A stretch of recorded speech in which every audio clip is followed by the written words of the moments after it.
What's up guys, it's MaeNine here, and today we are talking tactics. We are in the middle of one of the sweatiest weekend leagues around, as we have the first team of the season players available with the rewards after this weekend, and we've gone back to something that we've used to use quite often in the 4-2-2-2 formation. Don't want to add too many twos there, but it's one that is tried and tested, and I should have gone back to it sooner. I've been trusting my 4-3-1-2, but this is just one of those formations that always feels so good. One of the key things for me is to start off with a slightly more attacking style, and then I scale it back. If I start to notice that my opponent's getting a foothold in the match, then I need to scale it back a bit. So it's slightly different than the 4-3-1-2, where I would start off a little more reserved. This one, I kind of start off guns blazing and hope for the best. You can see from the setup that I'm sitting on the balanced defensive style, 5 width, especially with the cover center instructions. Make sure that we're nice and tight in the back and making sure that there's no spaces for my opponent to play through, but yet I still play a pretty high depth, which can be a bit risky with the through ball meta. But I take those chances based on the fact that I feel the upside of pinning my opponent in their end is worth it. Offensively, same width, because we already have the 2 cams on the wings, so we have enough width from them as it is, and we want a more central focus. Players in the box, a heavy number to be honest, and what this does is, with the get in the box instructions again, make sure that my cams are entering the box, providing late runs. Don't take too many chances on the corners or free kicks, because there's nothing more frustrating. You can see how I've set up the squad for this weekend. Ryan Kent and Moise Keane leading the line. A little review on Keane this weekend, so he's there, and that's why. Otherwise, I'm not the hugest fan so far of the card, although he has scored a fair few goals. Gnabry and Ney, some really nice cams there. You need cams who can hold up the ball when they're on their own. They need to be slick dribblers, and then if they can finish their odd chances that they get, even better. Renato Sanchez, I'm not sure if there was a formation more built for this man. He absolutely bosses the midfield, as he does in all formations, let's be honest. It's a wild card. But I just find in the 4-2-2-2 he has been on fire, especially in the more attacking style. So I like him there. Mateus, also in the CDM position, and then the normal 4 at the back, trying Desai for the first time ever, also a weapon. If we look at how everyone's set up, getting behind on the 2 strikers, get in the box on the 2 cams, I don't change them at all otherwise.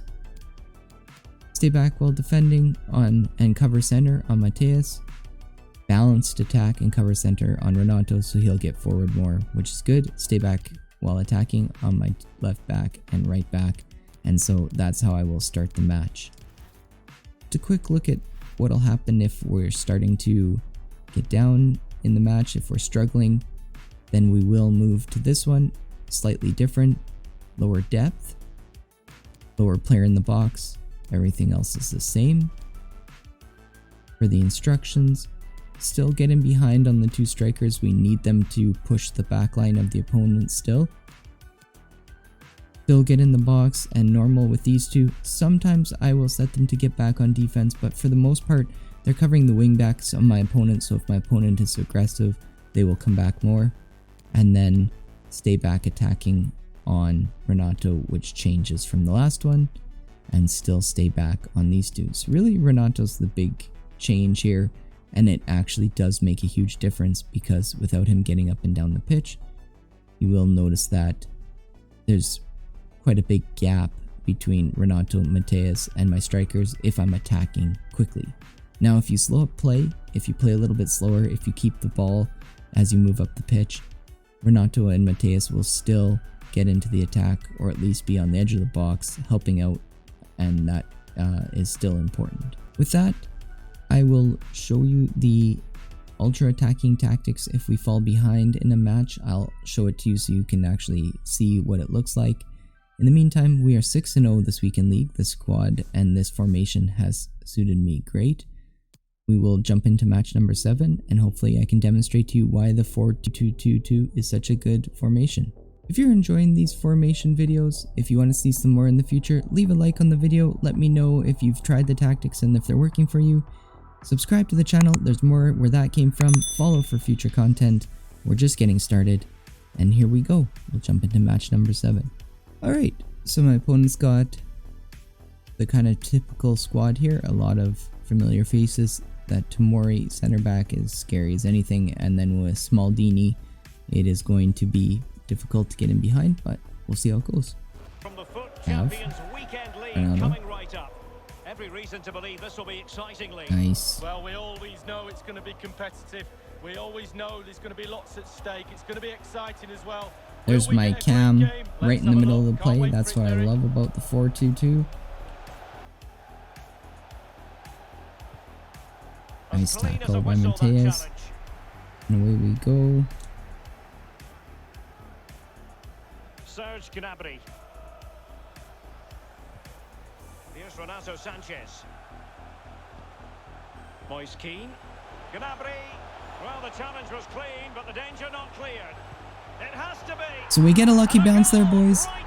But honestly, you see Gnabry, the through ball, he's on the move, he's getting into the box. That's why I love this formation. The cams get so involved, and if you have players who can contribute out there, then it's like you've always got numbers in the attack and can outnumber your opponents if they're not defensively solid. Oh, little giveaway there.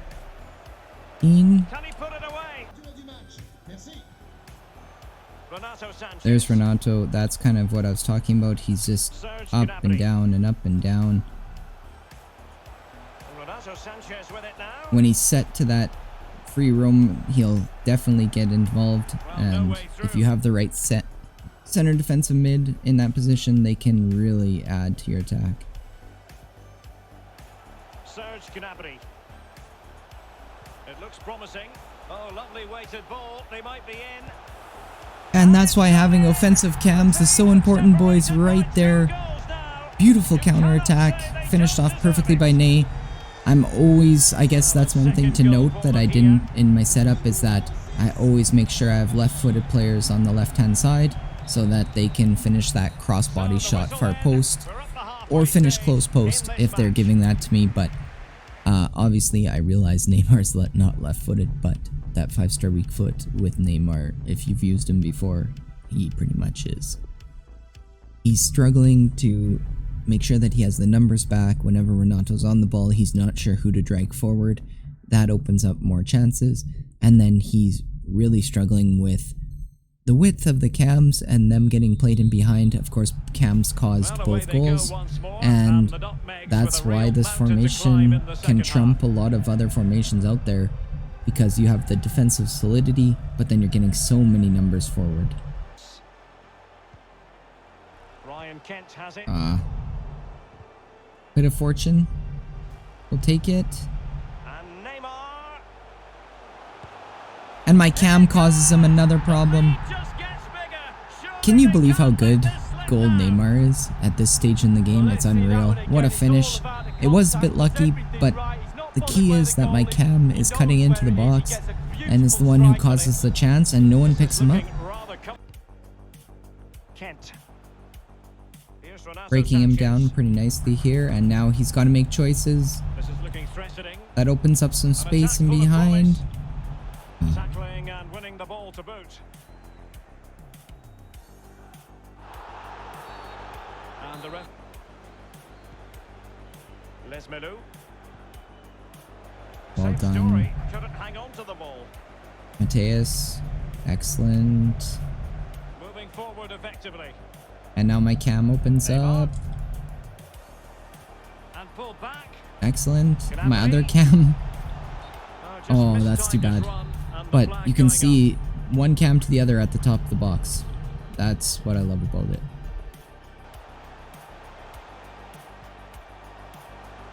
Can he take the chance? Ney with the hat-trick. I'm gonna be honest, he hasn't had very many goals this weekend so far, and he's just turning it on because he knows the cameras are on, but it does really speak to why this formation's so good. And now my opponent's lost the plot! After I started off the video saying that he wasn't that great, what a finish. Boys, am I happy I was recording that.